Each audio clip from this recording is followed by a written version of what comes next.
दूसरे का नाम लक्ष्मण है, और दोनों इस समय जनकपुर में भ्रमण कर रहे हैं, घूम रहे हैं।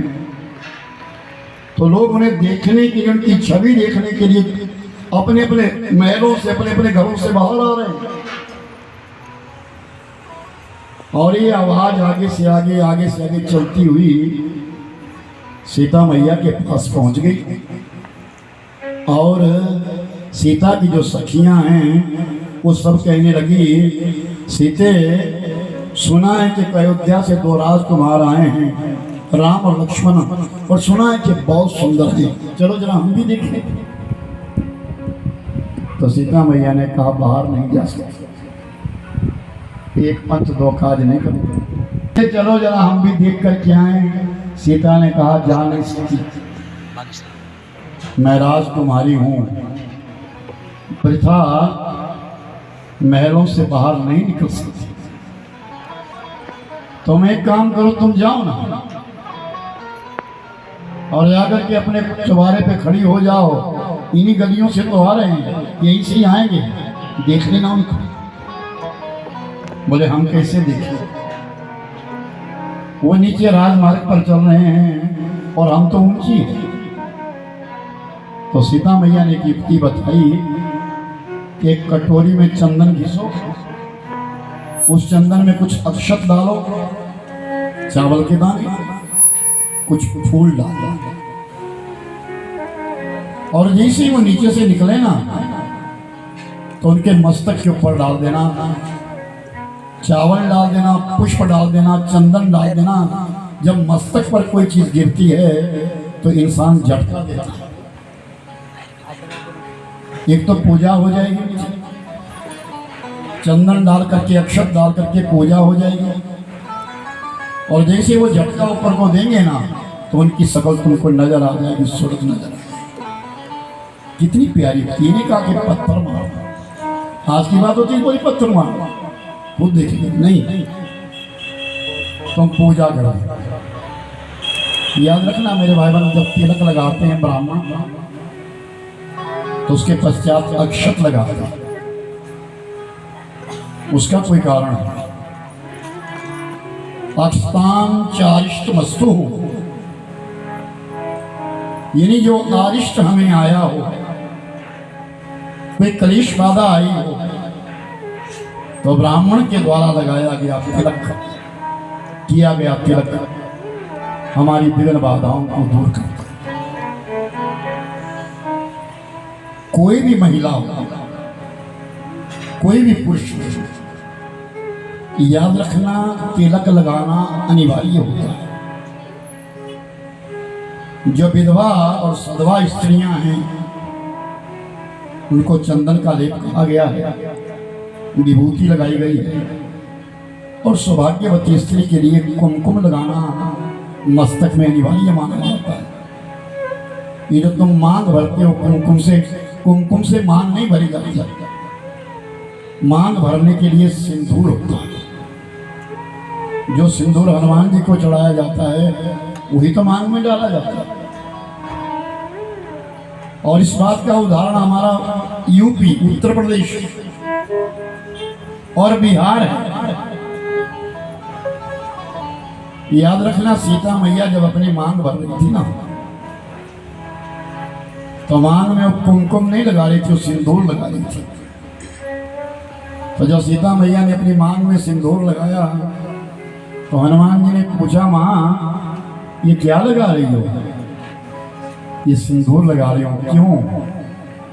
मैं अपने पति की दीर्घायु के लिए अपनी मांग भरती।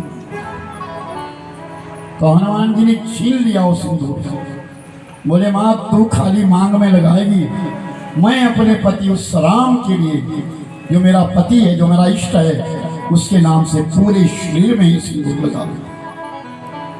इसलिए तो हनुमान जी को सिंदूर का चोरा चढ़ाया जाएगा। तो ये माताओं बहनों विशेष ध्यान है। और जो विधवा महिलाएं माताएं हैं उन्हें कहा गया कि वो चंदन लगा ले या हल्दी का टीका लगा ले, लेकिन अपने मस्तक में टीका जरूर होना चाहिए। और ये परंपरा हमारे उस उत्तरी भारत में कम है, लेकिन दक्षिण भारत में जब भी जाओ देखो, हर महिला, हर पुरुष, यहाँ तक कि जिस होटल पर आप रहोगे, बैठोगे, भोजन करोगे, उनके काउंटर के ऊपर आपको 3 कटोरियां मिलेंगी। अभी हम रामेश्वरम में जब कथा कर रहे थे, जिस होटल में हमने कथा करी, जहाँ हम रहे, उनके काउंटर के ऊपर 3 कटोरियां पड़ी रहती, हर जगह कहीं भी देखी, जिसमें विभूति है, चंदन है और कुमकुम। लेकिन हमारे यहाँ एक ऐसी परंपरा चल पड़ी, पाश्चात्य सभ्यता, जिसको पाश्चात्य सभ्यता कहते हैं, कि एक सौभाग्यवती स्त्री भी जब वो पश्चिमी देशों का परिधान करती है तो मांग तो दूर की बात, वो अपनी बिंदिया को हटा देती है। ये कितनी बड़ी गलती है, ध्यान दें। हम भारतीय हैं, मर्यादा पुरुषोत्तम श्री राम के हैं। आज भगवान राम जब भ्रमण कर रहे हैं तो सखियां आई और ऊपर से जो पुष्पाक्षत डाले, और जब राम जी के लक्ष्मण के ऊपर जब पुष्पाक्षत गिरे, जब उन्होंने ऊपर को देखा तो उनको देखते ही बनते रह गए सब सखी। भागी भागी आई सीते, सचमुच जो सब कह रहे हैं ना, बहुत सुंदर है ना। और लक्ष्मण गौर वर्ण के दोनों सुंदर है, दोनों भाई की बड़ी सुहानी जोड़ी। राम चले गए गुरु महाराज के पास। सीता मैया को रात काटनी बड़ी मुश्किल हो गई। कब देखो, कब मैं उस राम को देखूं। रनिवास के लिए आदेश हुआ कि प्रातःकाल उठो और श्रृंगार करो और अम्बा माँ के मंदिर में चली जाओ, और अम्बा माँ के मंदिर में जाकर के, कुल देवी के मंदिर में जाकर के प्रार्थना करो, पूजा। और एक क्रम हमारे भी यहाँ विवाह से पहले कन्या को कुल देवी का दर्शन करवाया जाता है, अपने घर में कुल देवी की स्थापना की जाती है। सीता मैया तैयार हो गई और बहुत सारी सामग्री लेकर के अपनी सखियों के साथ बाग में चली जाती है, जिसका नाम है पुष्प वाटिका। और उस भोर के समय भगवान राम अपने गुरुदेव से कहते, गुरुदेव आप स्नान करिए, हम स्नान कर चुके हैं, और आपकी पूजा के लिए हम फूल लेने के लिए वाटिका में जाते हैं।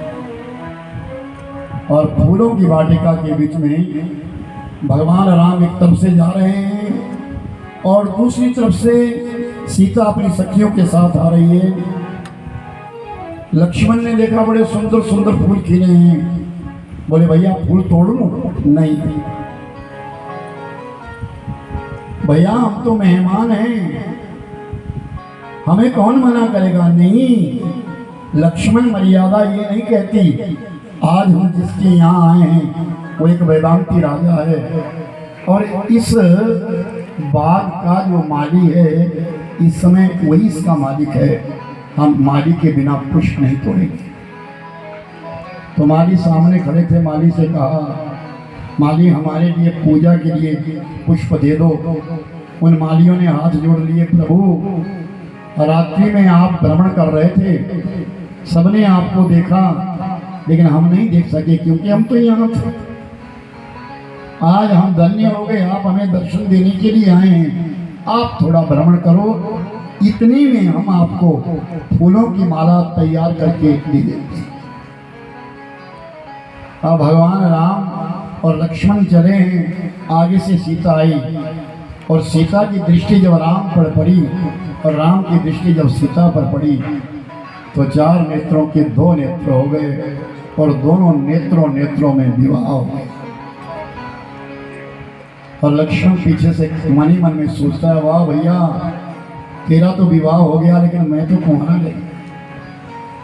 भगवान राम भी मन से कहते, घबरा मत, तेरा भी साथ होगा, लेकिन मर्यादा ये कहती है कि पहले बड़े भाई का विवाह किया जाता है। अब की बार मैं बड़ा हूँ, अगले अवतार द्वापर में जब आएंगे ना तो तू बड़ा होगा, मैं छोटा हूँ। और सीता मैया ने उसी समय प्रार्थना करी भगवान शिव से, आए प्रभु अपने 10,000 गणों को भेजो। शिव से प्रार्थना कर रही है सीता मैया, अपने 10,000 गणों को भेजो और वो गण आकर के उस धनुष के ऊपर बैठ जाएं, उस धनुष का वजन बढ़ जाए, कोई भी राजा उसे उठा ना सके। जब मैं कहूं, जब ये राम उठाने के लिए आए तो उसका वजन भी हल्का कर दिया। और सीता मैया ने फूलों की माला दी, फाल दिया और अम्बा मां के मंदिर में चली जाती और भगवती के मंदिर में जाकर के प्रार्थना करती।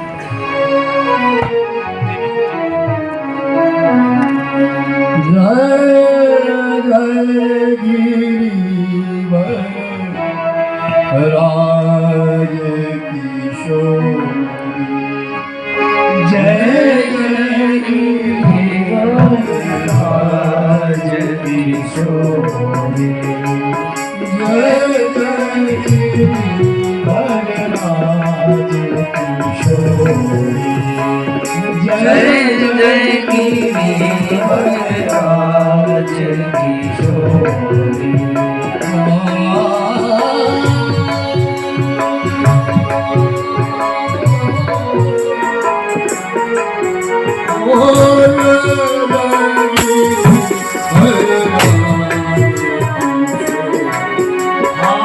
जय जय गिरिवर राज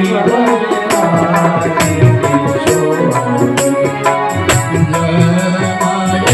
जय महेश मुख चंद्र चकोरी, जय महेश मुख चंद्र चकोरी, जय जय गिरिवर राज किशोरी, जय जय गिरिवर राज किशोरी।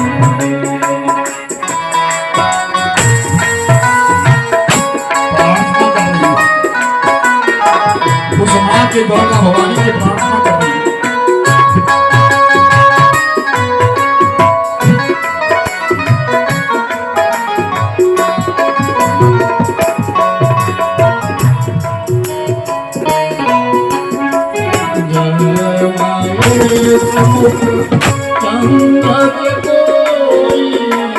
जय महेश मुख चंद्र चकोरी,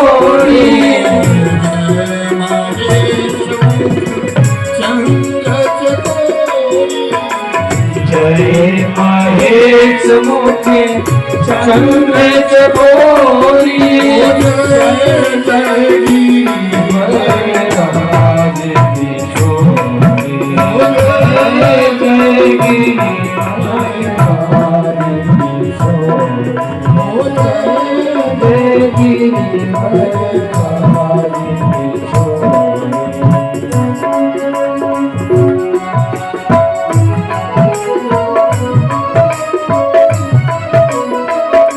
भगवान को पूजा करने वाली आए पार्वती मैया, आए दुर्गा मां, मेरे मन की इच्छा को पूरा। जय गजबा बदना,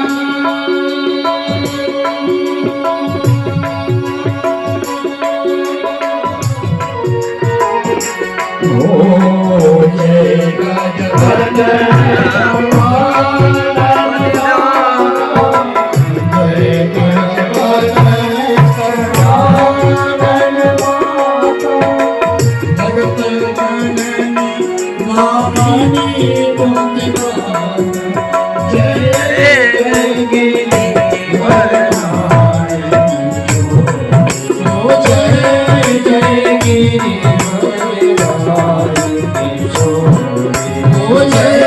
जय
के मंदिर में अंदर मूर्ति के ऊपर हार डाल देती है और जैसे हार चढ़ाया चरणों में प्रणाम करने लगी सीता मैया, हार ऊपर से गिर गया और सीता के गले में।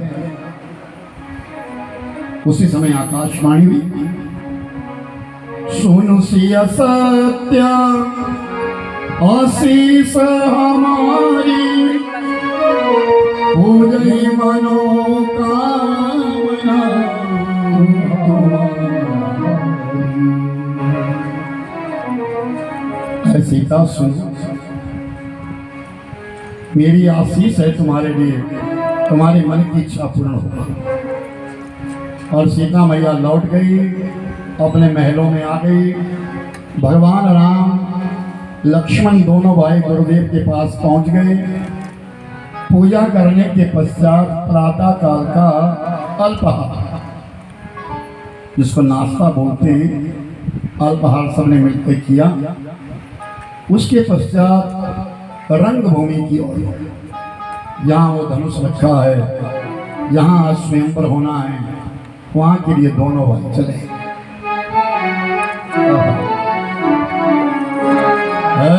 रंगभूमि आयो दो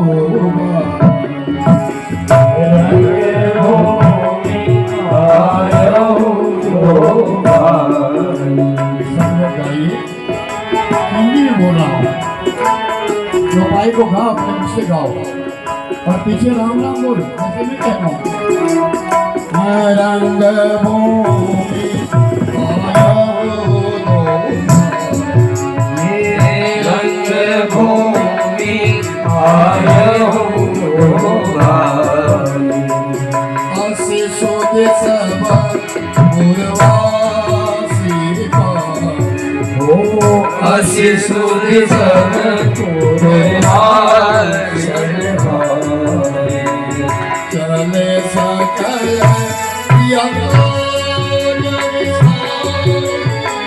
चले सकल चले सकल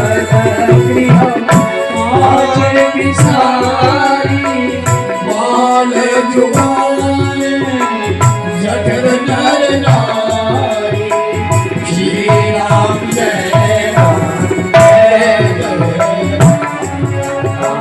श्री राम जय राम जय श्री राम जय जय राम जय राम जय जय राम।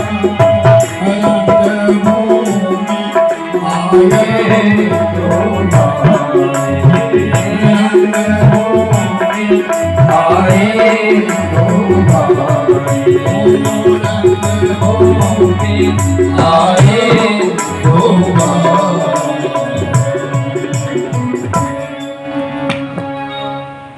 बड़ा ऊंचा मंच लगा है, जिस मंच के ऊपर धनुष को रखा गया है और बहुत सारे आसन लगे हैं।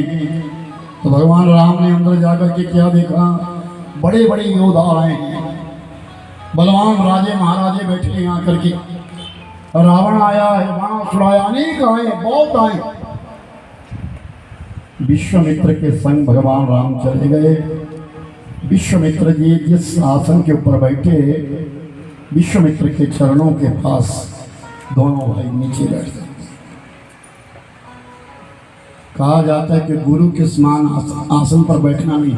ये बेटा, ये राम कथा है,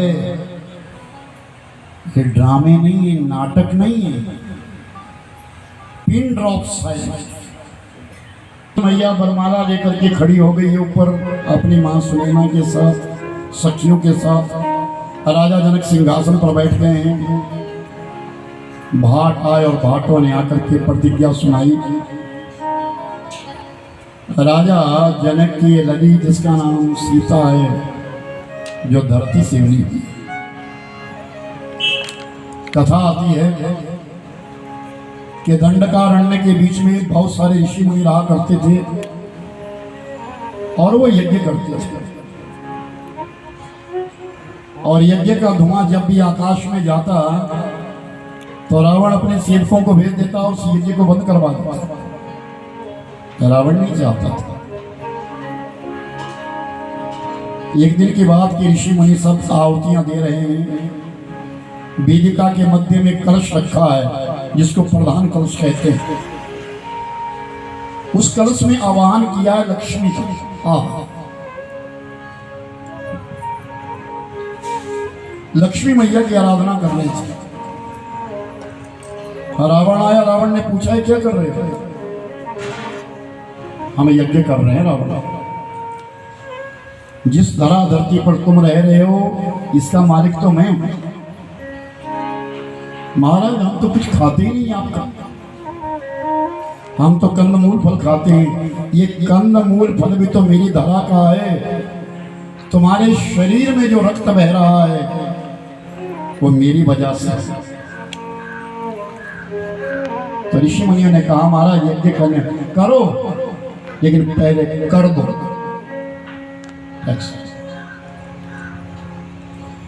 तो ऋषि मुनियों ने कहा हमारे पास देने के लिए तो कुछ नहीं। तो अध्यात्म रामायण कहती है, वाल्मीकि रामायण में कहा है लगनाद शुष्ट मेना रक्तम परिपूरितनम सह घटम तुम भाप्याता यन्नाम स्मृति। तुम्हारे शरीर में जो रक्त बह रहा है उसी रक्त का कुछ भाग मेरे लिए है। तो ऋषि मुनियों ने अपनी भुजाओं को ऊंचा उठा लिया। जो तुम्हारी इच्छा है रावण ने।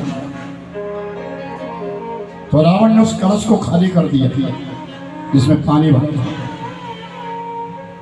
और जैसे कलश खाली किया और ऋषि मुनियों की कुक्षा को काट काट करके उस घड़े के अंदर, उस कुंभ के अंदर, कुंभ कहते हैं घड़े को, कुंभ कहते हैं, उसके अंदर रक्त भर दिया और वो घड़ा भर दिया खून से।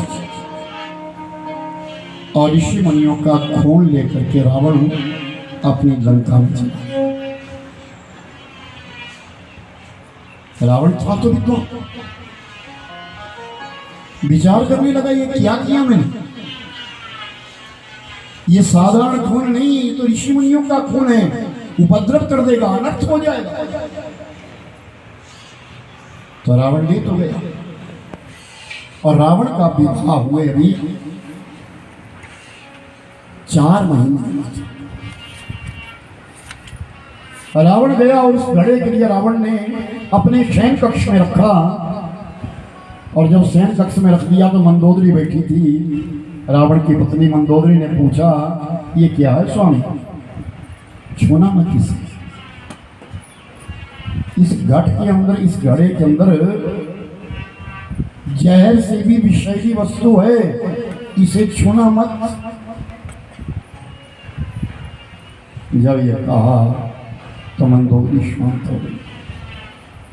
लेकिन संयोग ऐसा बना कि दूसरे दिन रावण प्रातः काल उठा और प्रातः काल रावण उठ करके अप्सराओं को भोगने के लिए देवलोक में चला गया।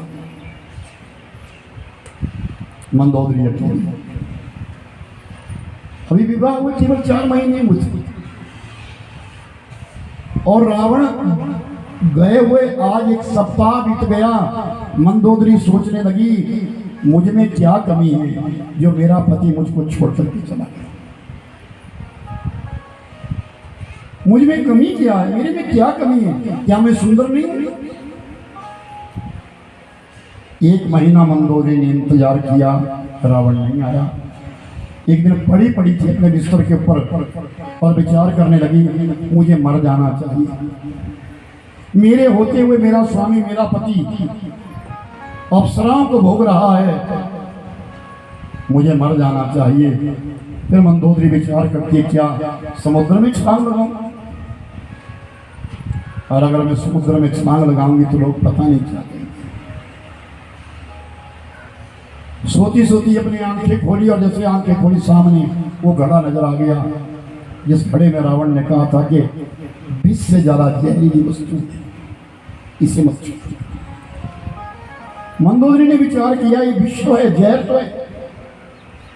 उस घड़े को उठाया और अपने मुख से लगा दिया और गट गट गट करते के सारा घड़ा मंदोदरी पी गई। मंदोदरी मरी नहीं, मंदोदरी गर्भवती हो गई। रावण को गए हुए 4 महीने, मंदोदरी का गर्भ 2 महीने का हो गया। अब मंदोदरी विचार करती है, रावण आएगा मुझसे पूछेगा गर्भ किसका है, मैं उत्तर क्या दूं?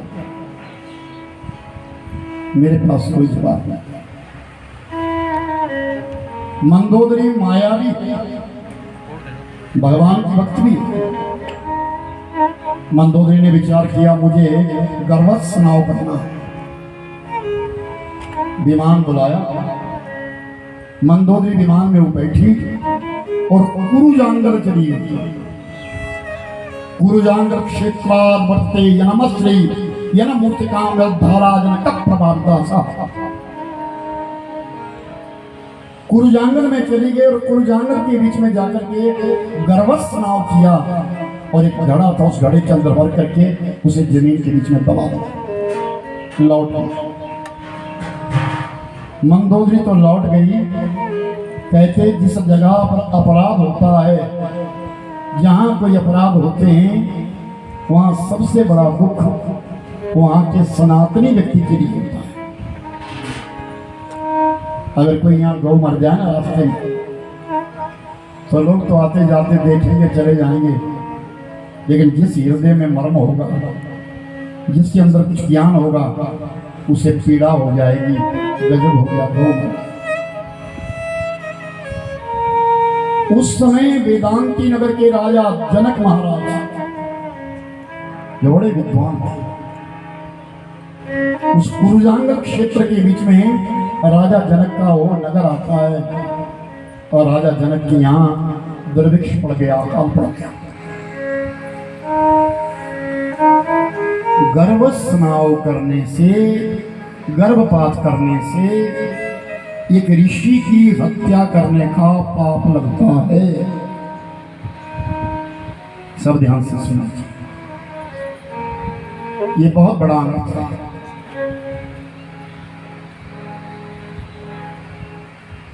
उस कुरुजांगर के बीच में उस समय राजा जनक की नगरी के बीच में अकाल पड़ गया, जल बरसना बंद हो गया। 12 वर्ष बीत गए, जल नहीं बरसा। जब 12 वर्ष बीत गए तो राजा जनक ने देखा 6 साल के पश्चात तो हरियाली खत्म हो जाती है। सारे कुरुजांगर के बीच में हरियाली खत्म हो गई। तो ऋषि मुनियों की शरण ली। राजा जनक ने कहा, महाराज क्या किया जाए? ऋषियों ने कहा, राजन तुम कोई यज्ञ करो और यज्ञ का निर्माण स्वयं कर, यज्ञ की भूमि को खुद खोदो। राजा ने एक हल बनवाया और हल चलाने के लिए तत्पर हो गए। हल के आगे जो लोहे की वस्तु लगती है उसको संस्कृत में सिख कहते हैं।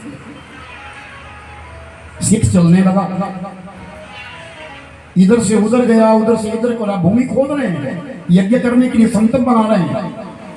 जब लौट करके आ रहे थे एक जगह वो सिख भूमि में दब गया और जैसे धरती में दबा, राजा ने जोर लगाया, जोर से जैसे खींचा तो नीचे से एक सुंदर सिंहासन मिला और उस सिंहासन के ऊपर 3 कन्याएं बैठी है। उसी समय इस धरती मैया ने एक स्त्री का रूप धारण किया और स्त्री का रूप धारण करके राजा जनक से कहती है, जनक आप वेदंती राजा हो, बीच वाली कन्या को उठाओ, ये मेरी बेटी है, आपके सिख से निकली है, इसका नाम सीता रख करके इसका परिपालन करो, समय आने पर इसका मालिक इसको स्वयं मिल जाए। बोली रामचंद्र सो तो नहीं रही मनोरमा आयो माँ सुन। वही राजा जनक ने उस कन्या का परिपालन किया, उसका नाम सीता है। और आज उसका स्वयंवर, अनेक राजा दौड़े। जब भाटों ने कहा कि जो इस धनुष का चिल्ला चढ़ाएगा वो सीता का पति कहलाएगा, एक एक करके दौड़ रहे हैं। वो उठाना तो दूर, धनुष उठाना तो दूर, उसको स्पर्श ना कर सके, भाग जाए, पीछे पड़ जाएगा। 5-5 गए, इकट्ठे गए और किनारे जाकर के गिर जाते हैं। रावण आया। गोस्वामी जी कहते हैं कि रावण ने छुआ ना। ये कंबन ऋषि व जिन्होंने रामायण को लिखा, कंबन रामायण, उसमें लिखा कि रावण आया और रावण ने उस धनुष को उठाया, अपने जानू तक लेके आया, उससे ऊपर उठा नहीं सका। तो बहाना लगा दिया कि मेरी लंका में काम पड़ गया, मैं चला। और जाते जाते सीता से कहता, एक दिन तुम्हें मैं अपनी लंका में ले जाऊंगा। लेकिन गोस्वामी जी ने तो इतना ही लिखा, और रावण बाण छुयो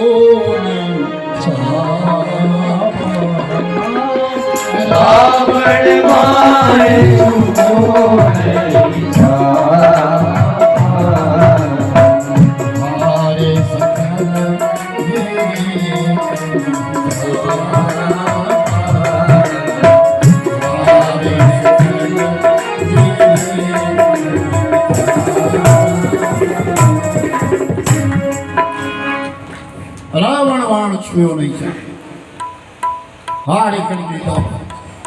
रावण ने तो छुआ तक नहीं, रावण तो मालूम हो गया इसे मैं नहीं उठा उसको। लेकिन रावण रुका नहीं, चला।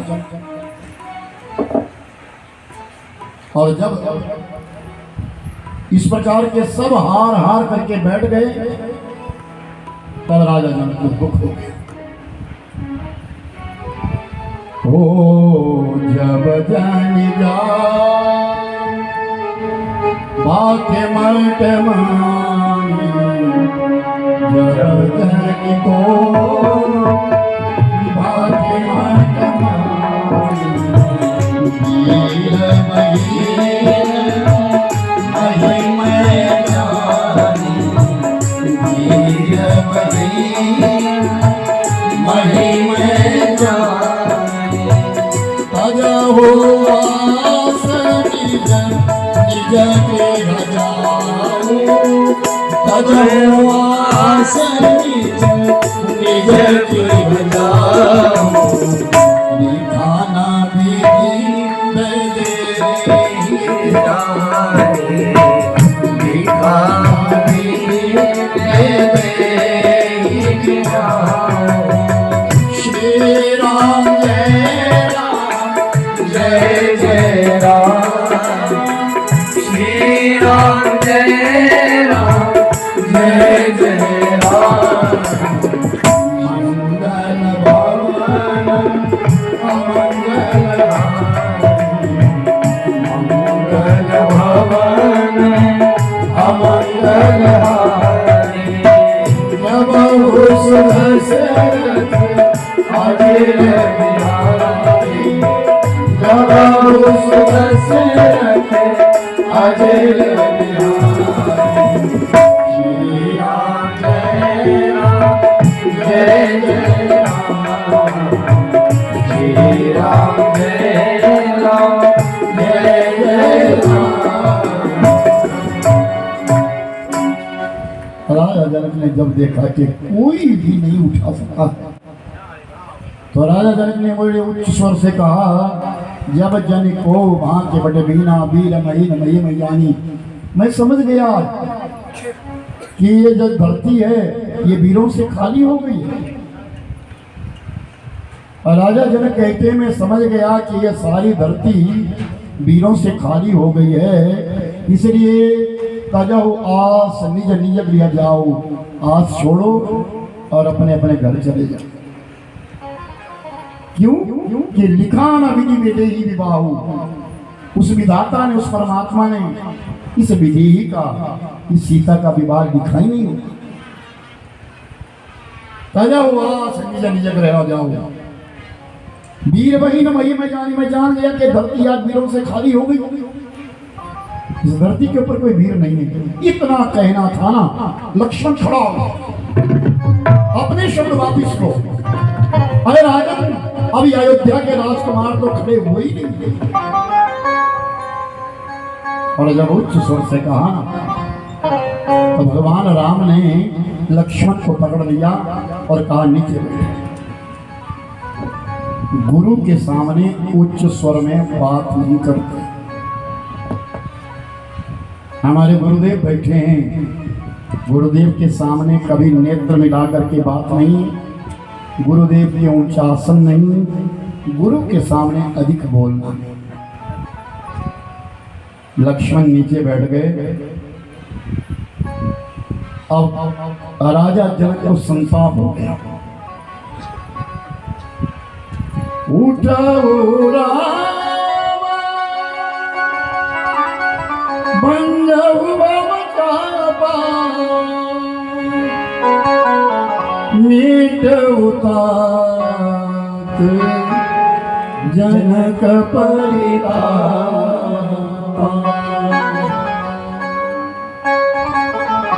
विश्वामित्र कहते राम उठ, बन जाओ बचापा।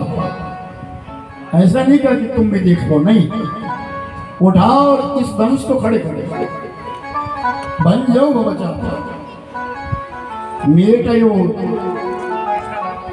मेटयो तात जनक परितापा, राजा जनक का संताप मिटाओ, खड़े हो जाओ। भगवान राम उठे, गुरुदेव के चरणों में प्रणाम किया, लक्ष्मण के कंधे पे हाथ रखा और धनुष के सामने चले गए। सीता मैया ने ऊपर खड़े खड़े भगवान शंकर जी से प्रार्थना करी, अपने 10,000 गांवों को भी वापिस बुलाओ और इस धनुष का वजन भी कम कर दो। भगवान राम जब धनुष के पास पहुंचे, अपने पिता दशरथ की याद करी, गुरु वशिष्ठ की स्मृति करी और धनुष के ऊपर अपना हाथ रखा, उठाया नहीं, स्वयं धनुष उठ गया।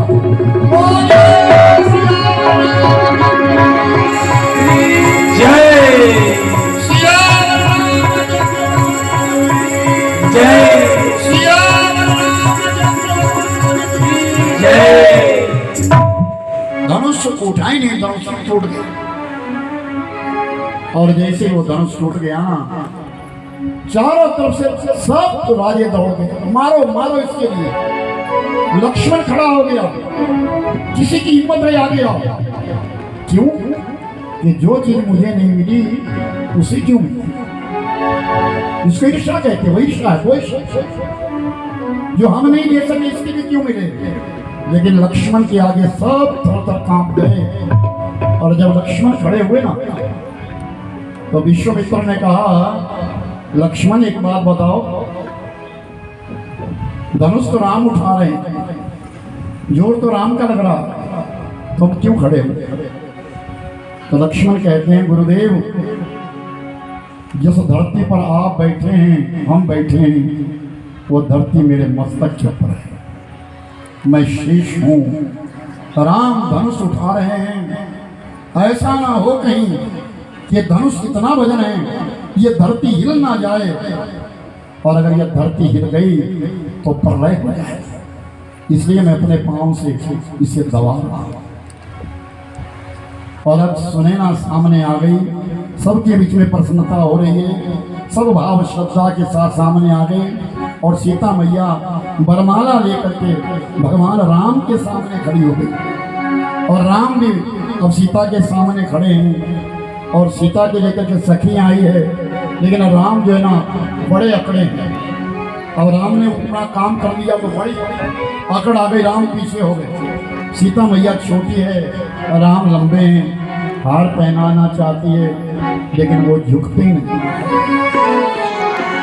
वो झुक जाइयो तनिक रघुबीर, वो लली मोरी छोटी सी, वो झुक जाइयो तनिक रघुबीर, वो लली मोरी छोटी सी,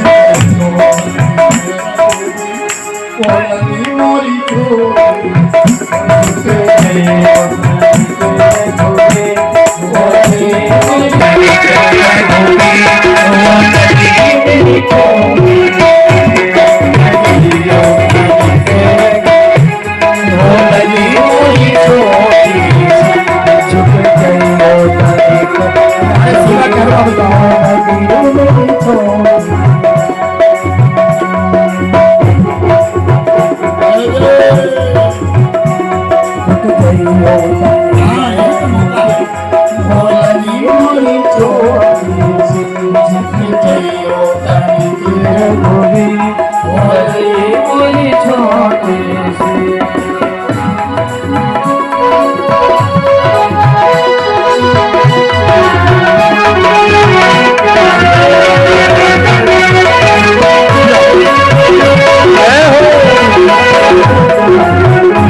कृपा करो रघुबीर, वो लली मोरी छोटी, वो झुक जाइयो तनिक रघुबीर, वो लली मोरी छोटी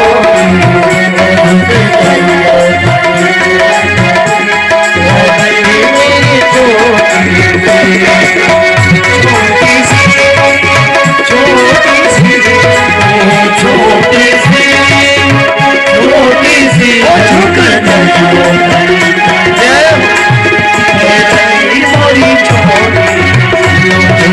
जाइयो तनिक रघुबीर, वो लली मोरी छोटी सी, छोटी सी, छोटी सी,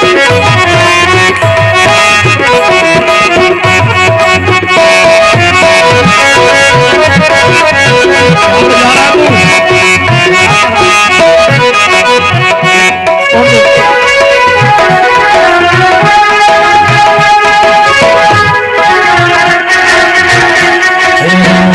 सी, वो झुक जाइयो कब से खड़ी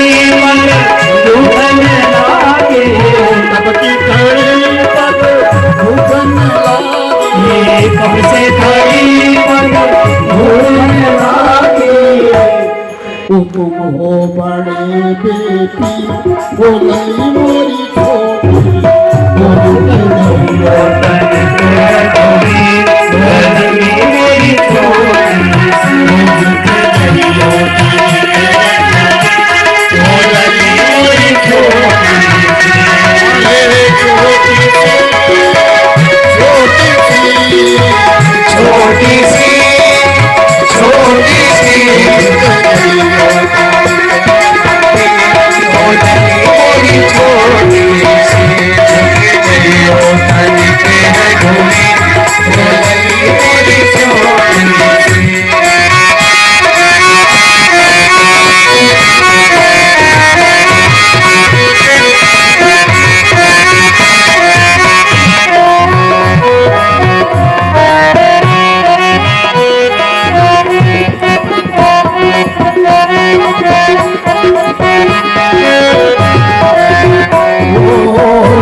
रघुवंशी अपनी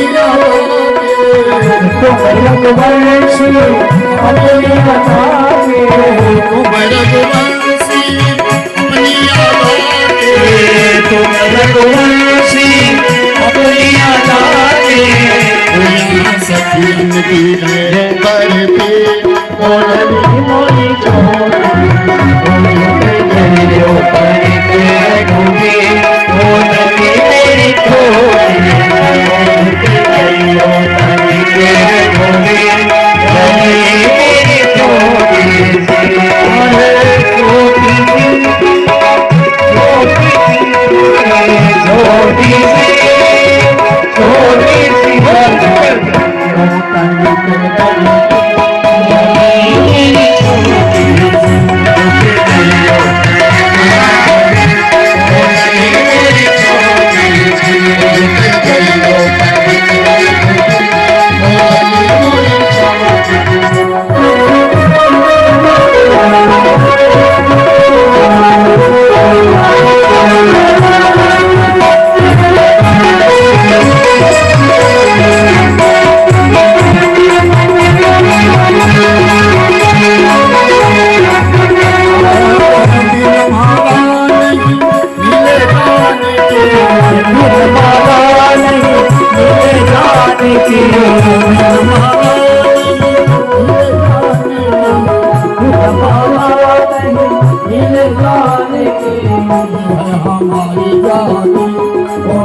सी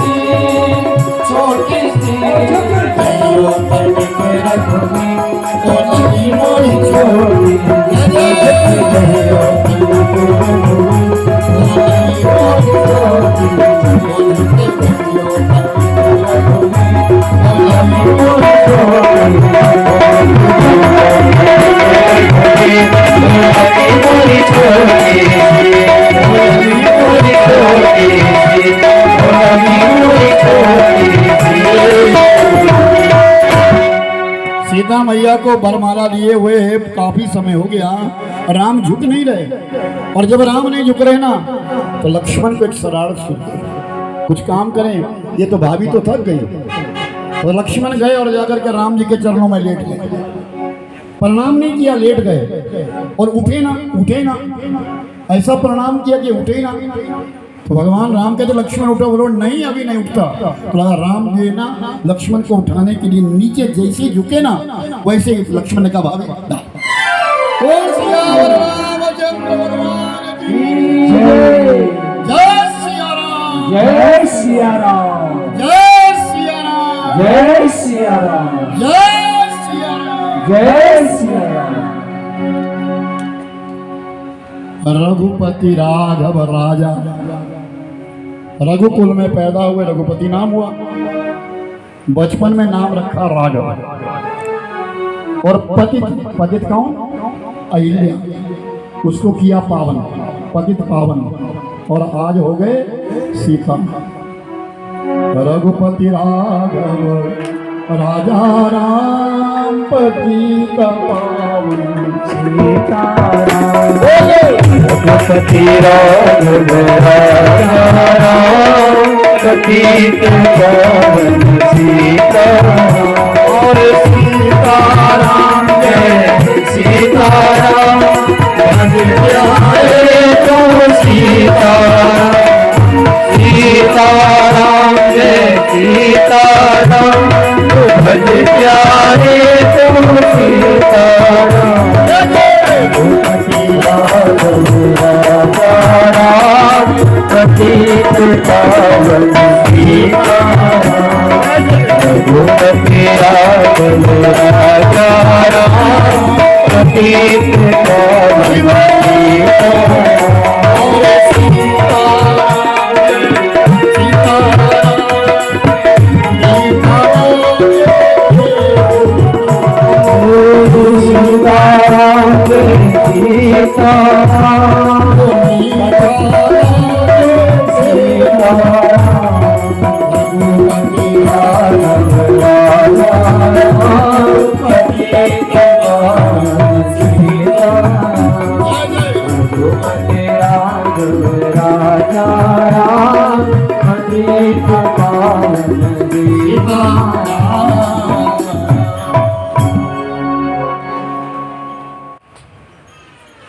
भगवान आज सीताराम हो गए।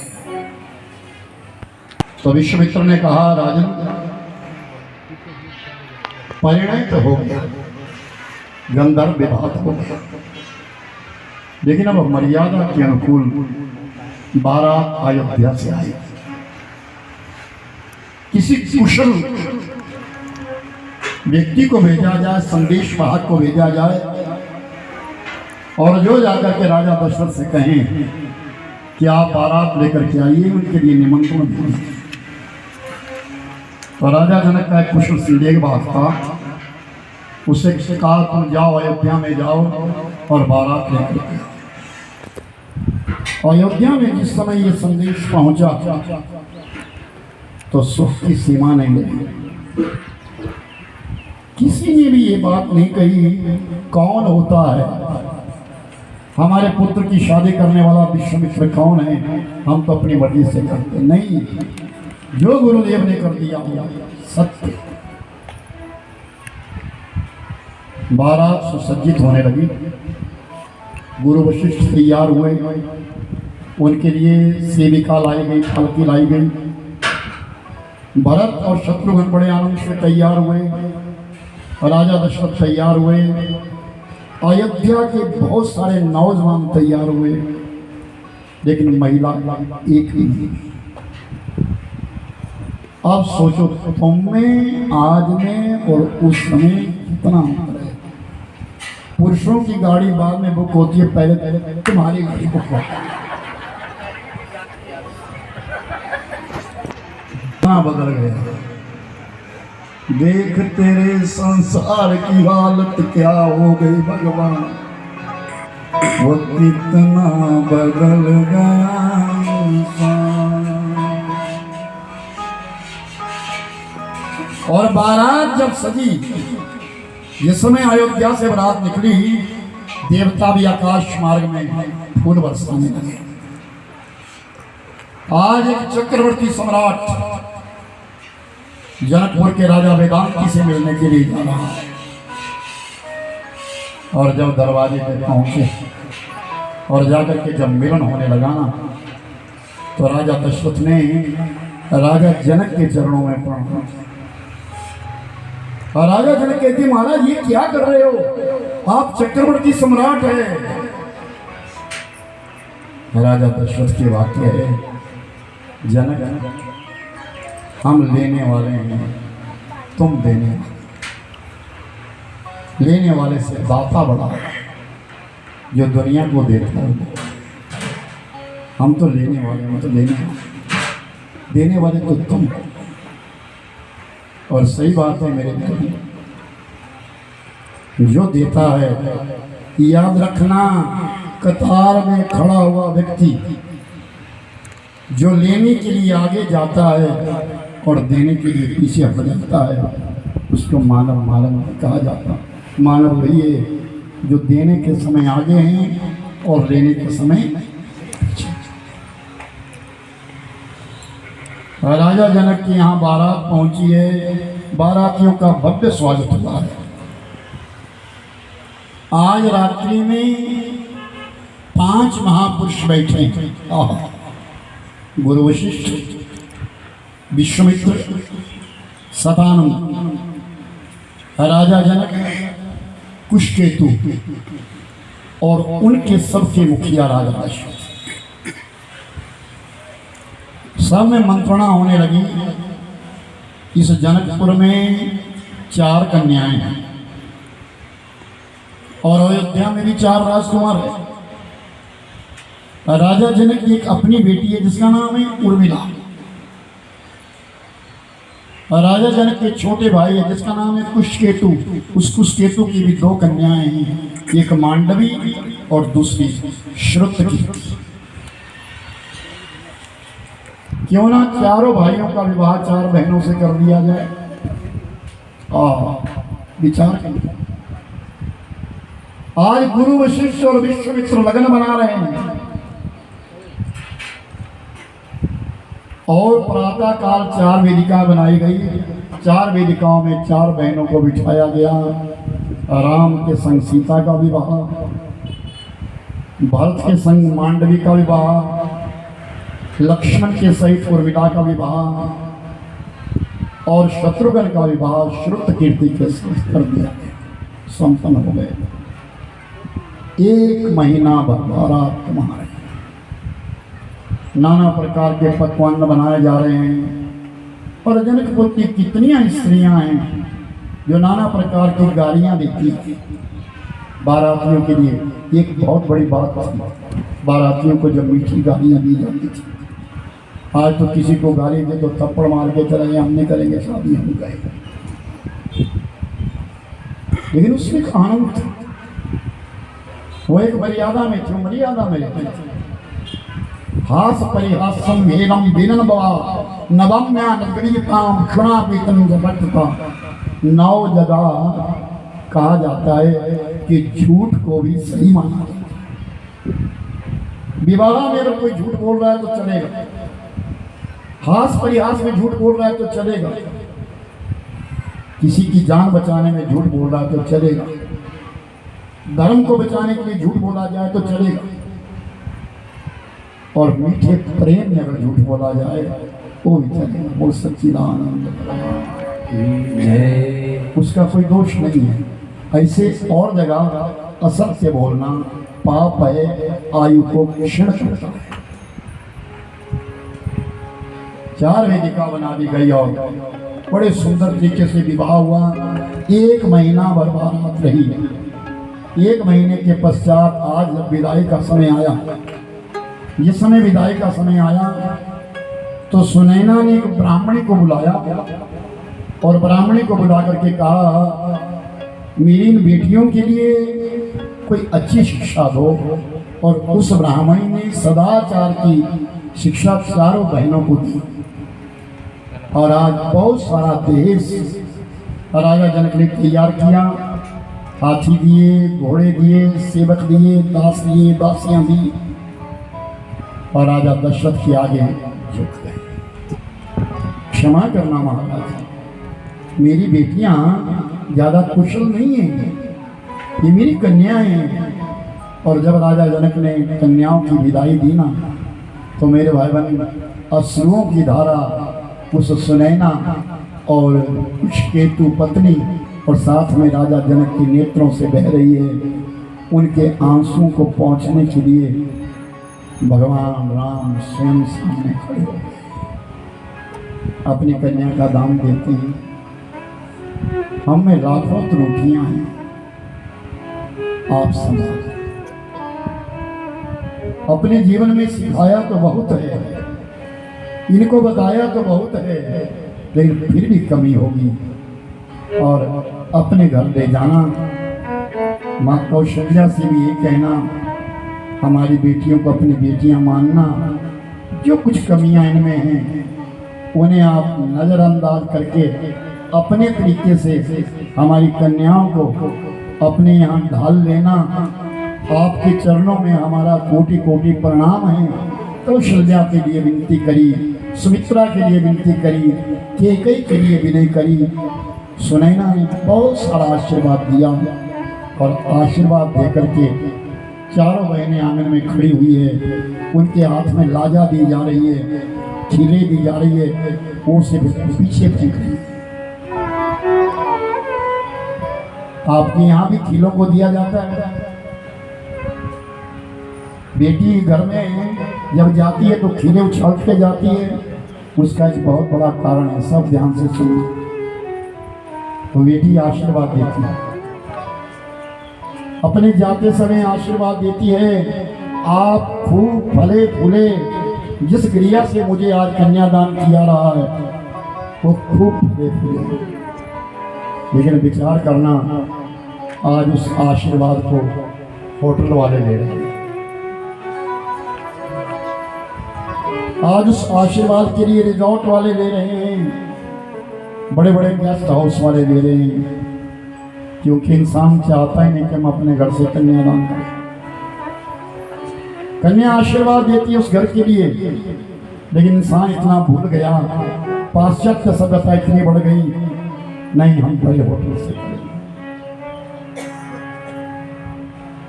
और वो घर वाले खाली हुए, उनके पास वो आशीर्वाद नहीं। बारात लौट गई, जब बारात चलने लगी तो परशुराम खड़े हो गए। भगवान परशुराम सामने आ गए और परशुराम ने आकर के कहा,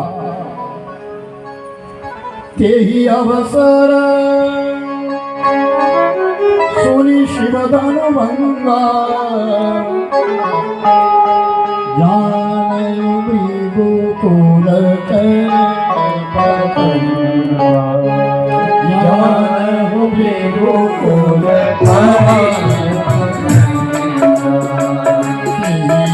अवसर सुनी